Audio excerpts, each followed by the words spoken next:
ዛሬ ግንቦት 25 ነው። ትናንት በሀገር አቀፍ ደረጃ መላ ህዝባችን በሚያስደንቅ ትጋትና ብርታት የዲሞክራሲ ስርዓት ኢትዮጵያ ውስጥ ለማነጽ ለመገንባት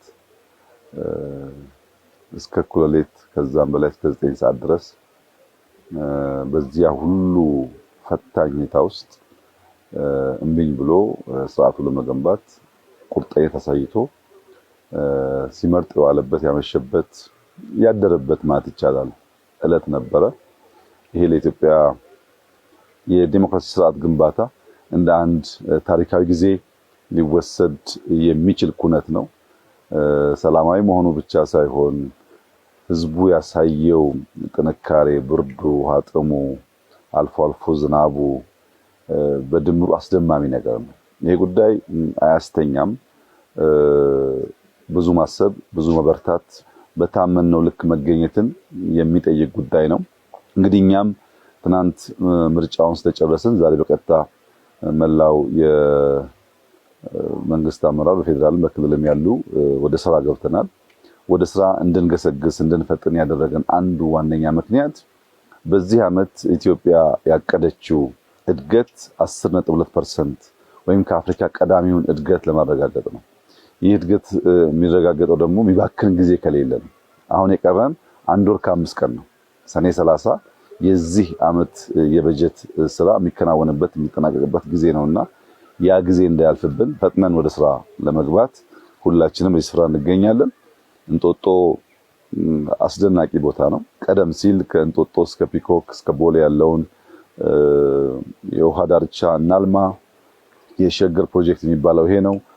በወክዌይ አክሰስ ሮድ ከግል ባለሀብቶች ጋር በመተባበር በጣም በርካታ ቡና መሸጫ፣ ሬስቶራንቶች፣ የተለያዩ የንግድ መገበያያ ስፍራዎችን ለመስራት ጥረት ሲደረግ ቆይቷል። ዛሬ ያየነው 9.6 ኪሎ ሜትር ነው። ከእንጦጦ ቁስቋም አካባቢ ጀምሮ እስከ ቀጨኔ ያለው ለማመን ይከብዳል። አየሩም አምና የተከልናቸው ዛፎች ያሉበት ሁኔታም ራሱ የውሃ ዳር ልማቱ በቀጥታ ነው 9.6 ኪሎ ሜትር የምልህ ሃይኪንጉ ሲጨመር በጣም ረጅም ነው። እስከ ቀጨኔ ብቻ ያለው ከዛ በኋላ ደግሞ ይቀጥላል ማለት ነው። በዚህ ውስጥ ያስደነቀኝ ነገር እንጦጦ አካባቢ ስንጀምር የእንጆሪ ልማት ሙከራ ተደርጎ ነበርና የእንጆሪ ልማት አዲስ አበባ ላይ በእነዚህ ያለ አልቲቲዩድ እንደሚመረት ከዚህ ቀደም ብዛም አናቀም እንሞክር ተብሎ ነው የጀመርነው። ዛሬ ያየነው ውጤት ግን በጣም ይገርማል። እንጆሪ ደግሞ እንደሰማሁት ዛሬ በየሁለት ቀኑ የሚለቀም ነገር ነው። እንደ ቡና ዓመት ጠብቀህ እንደ ፓፓያ ወራት ጠብቀህ አይነት ሳይሆን በየቀኑ በየሁለት ሶስት ቀኑ የሚለቀም ነገር ነውና ይሄን ነገር ብናስፋፋ አዲስ አበባ አካባቢ ዋጋውም ውድ ነው። ለአገር ውስጥ ገበያም ለውጭም ልናውለው እንደምንችል የሚያመላክት ነገር አለ። ብርቱካን ተተክሏል፣ ሎሚ ተተክሏል፣ የደጋ ቡና ተተክሏል። ማር አይታችኋል። ከእንጦጦ የተለየ ኦሮማ ያለው ማሮች ማየት ችለናል። እንደዚህ አይነት የከተማ እርሻን የሚያሳልጡ ምግብ ለማምረት የሚያግዙ ውሃውን ለፍሩት ውሃውን ለኢንዲጂኒየስ ዛፎች ውሃውን ለሚበሉ ነገሮች መጠቀም የምንችልበትን እድል የሚሰጥ ስራ ሆኖ አግኝቼዋለሁ። ባህር ዛፍ በተፈጥሮ በከፍተኛ ደረጃ ውሃ የሚመጥ ስለሆነ ድርቀት ያስከትላል። ባህር ዛፉን እያስወገድን አገር በቀል ዛፎች እያሰፋን ስንሄድ ተራራው ብዙ ውሃ የመያዝና ለታችኛው ተፋሰስ ደግሞ ውሃ የመልቀቅ አቅም እያሳደገ ይሄዳል። ቅድም እንዳያችሁት ባህር ዛፍ የበዛበትና ያነሳንባቸው አካባቢዎች ይለያሉ ከወዲሁ። እነዛ ኢንዲጂነስ ዛፎች ያሉበት ዴንስ ሆነው የተለየ ግርማ የተለየ ውበት አላቸው ከውሃውን በተጨማሪ። እሱም ማስፋት ይፈልጋል። እንጦጦ ተራራ ያሉትን ባህር ዛፎች በሙሉ በማንሳት በሀገር በቀል ዛፎች መተካት ያስፈልጋል። ለመሬት ጥበቃውም ለውሃ ማቆየቱም ለአጠቃላይ ለእርጥበት ማቆየትም ባህር ዛፍን እያስወገዱ ሀገር በቀል ዛፎች መተካት አስፈላጊ እንደሆነ ይታመናል። በተለይ ደግሞ የገረመኝ እና ያስደስተኝ ነገር ተራራማ አካባቢ ስለሆነ አፈር ዝናብ ሲመጣ ተጠርጎ ስለሚሄድ ያን አፈር ለመከላከል የተሰሩ እርከኖች በኮንሶ ሙያተኞች ነው የተሰሩት። ከውጭ ሀገር በመጡ ሰዎች አይደለም። የከተማ ጠበብቶች፣ ሳይንቲስቶች፣ አዋቂዎች አይደሉም። በገጠር ያለው የሀገራችን ነዋሪ ለከተማም አስተዋጽኦ ማድረግ የሚችለው ዕውቀት ብቃት እንዳለ ያየሁበት ነው። የኮንሶ እጅ ተራራ ላይ የሚሰሩትን የእርከን ስራ በምትመለከትበት ጊዜ በፍጹም ከማሽን ውጪ በዛ ፕሪሲሽን ሰው ይገነባዋል ተብሎ አይታሰብምና ኢትዮጵያ ውስጥ በግራ በቀኝ ስንሄድ የተለያዩ ዕውቀቶች አሉ፣ ብቃቶች አሉ። እነሱም ማስተባበር፣ ማቀናየት የከተማውን ለገጠር የገጠሩን ከተማ ማምጣት ብንችል ምን ያክል ሀገራችንን ማስዋብ፣ መለወጥ፣ ማሳመር እንደምንችል ያየሁበት ነው። የሪቨርሳይድ ፕሮጀክት ብዙ ጊዜ የተናገርንለት አስፈላጊነቱን የገለጥነው ጉዳይ ቢሆንም ዛሬ ግን አንተም እኔም ስናየው እንደዚህ ያለው ስራ ለኢትዮጵያ ምን ያክል አስፈላጊ ምን ያክል አስደማሚ ስራ እንደሆነ ማየት ችያለሁ። ስንጀምር እዚህ ወንዝ ዳርቻ ቅድም በስዕል እንዳያችሁት በጣም ብዙ የታጨቁ ቤቶች ነበሩ። በትክክል በፕላን የተሰሩ ሳይሆን የታጨቁ ቤቶች ነበሩና እነዛ ቤቶች ክረምት ሲሆን ጎርፍ ሲመጣ ለአደጋ የሚጋለጡ ናቸው። ውሃው ይሸታል። አናኖራቸው ምንም አይነት መኪና አክሰስ የለውም።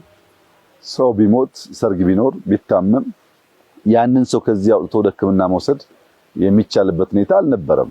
ያን ሁሉ ነገር የሚቀይር አካባቢን የሚቀይር የኑሮ ዘያችን የሚያሻሽል ሰዎች እንዲንቀሳቀሱ የሚያስችል ከባቢ መፈጠሩ በጣም አስደሳች ነው። እኔ ለአዲስ አበባ ነዋሪዎች ከሌላም ቦታ እየመጡ አዲስ አበባ ለሚጎበኙ ሰዎች ያለኝ መልእክት ጧት በሳምንት አንድ ቀን ሁለት ቀን ጂም ከምታሳልፉ ወይም ከምትተኙ 12 ሰዓት ተኩል ከእንጦጦ ጀምራችሁ እስከ ቀጨኔ እስከ ፒያሳ 10-15 ኪሎ ሜትር ብትጓዙ አየሩ ቀዝቃዛ ስለሆነ የድካም ስሜት ሳይሰማችሁ ብዙ ነገር እያያችሁ አካላችሁን መገንባት ትችላላችሁ። ሀገራችሁን ለማወቅ የሀገራችሁን ውበት ለማድነቅ የቀረ የጎደለ ጉዳይ ካለም ለመሙላት ከማየት የዘለለ በአካል ቦታው ላይ ከመገኘት የዘለለ ዕውቀት የሚገኝበት መንገድ ስለሌለ ማየት ማመን ነውና መታችሁ እዩ ማለት ፈልጋለሁ። እንግዲህ በድምሩ ከእንጦጦ ጀምሮ እስከ ቦሌ ያለው የሪቨርሳይድ ፕሮጀክት በአብዛኛው ተጠናቋል። ዛሬ ከምናስመርቀው ውጭ የሚቀሩን ስፍራዎች አሉ። እነሱም በሚቀጥሉ ጊዜያቶች እያጠናቀቀን ስናስመርቅ በሚቀጥለው 2 ወር 3 ወር ጊዜ ውስጥ እስከ ፒኮክ ያለው ሙሉ በሙሉ ስራ ላይ የሚውል ይሆናል። ይህ ለከተማችን ሕዝብ ትልቅ ብስራት ነው። ለኢትዮጵያ ትልቅ ብስራት ነው።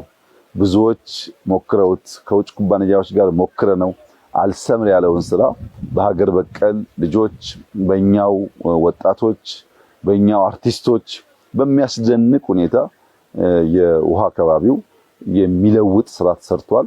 አሁንም ይበልጥ የማጥራት ውሃውን ወደ መጠጣት ወደ መገልገል የማሸጋገር ስራ ይቀረናል። ተጨማሪ ስራዎች ይቀራሉ። ዛሬ ያየነው ግን አስደማሚ ስራ ነው። እኔ ያለኝ መልእክት እንበርታ፣ እንስራ። ህዝባችን ስራ ይፈልጋል። ሀገራችን ስራ ትፈልጋለች። ከበረታን ከሰራን የምናባክነው ጊዜ ከሌለ የምናስበውን እድገት የምናስበውን ለውጥ ልንጎናጸፍ እንችላለን። እድገት፣ ልማት፣ ለውጥ ለመጎናጸፍ ያለው መንገድ ያለው አማራጭ አንድ ብቻ ነው። ተክቶ መስራት፣ ሳይሰንፉ ተክቶ መሮጥ። ያን ማድረግ ከቻል በሪቨርሳይድ እንዳየነው በሌላው መስክ የተሳካ ነገር ማምጣት ይቻላል። ይህ የሪቨርሳይድ ስራ ከአካባቢ ጥበቃ አንጻር፣ ከአፈር ጥበቃ አንጻር፣ ውሃን በንጽህና ከመያዝ አንጻር፣ የሰውን የኑሮ ዘዬ ከማሻሻል አንጻር፣ ለመንቀሳቀስ ምቹ ከመሆኑ፣ ለእይታ በጣም ማራኪ ከመሆኑ አጠቃላይ ስራው በፈለገው መመዘኛ እጅግ የሚያኮራ ለብዙ የአፍሪካ ወንድምና እህቶቻችን ትምህርት የሚሆን ነው ብዬ አምናለሁ። በጣም ደስ ብሎኛል። እንኳን ደስ አላችሁ ማለት ፈልጋለሁ። አመሰግናለሁ።